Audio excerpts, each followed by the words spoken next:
ফিলিস্তিনের জমিনের মধ্যে তাকাইয়া দেখো,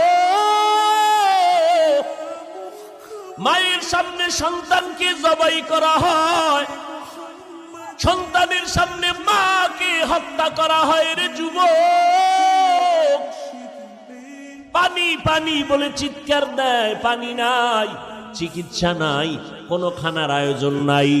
বাতি নিবাইয়া তাদের উপরে জালেমের গোষ্ঠী হামলা করে, ওয়াকাতরে জীবন বিলায়া দেয়।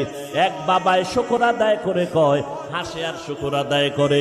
একজনে প্রশ্ন করলো সাংবাদিক, এই ফিলিস্তিনের মুসলমান, তুমি হাসো কেন বিপদের সময়? কয় আমার কপাল ভালো। কয় কেন?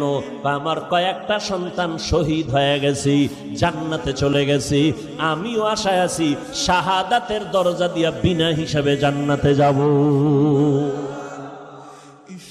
এরে নবীর উম্মতের দল, তুমি যদি নেতার জন্য জীবন দিতে পারো, তুমি যদি দলের জন্য জীবন দিতে পারো, যারা আমার মাওলার আশিক, যারা আমার মদিনাওয়ালা নবীর আশিক, ওরা কেন নবীর জন্য জীবন দিবে না?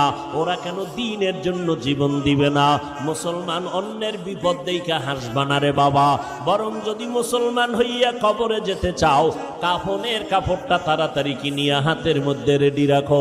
ডাক আসতে দেরি, ময়দানে নামতে যেন দেরি না হয়। রাজি আছো?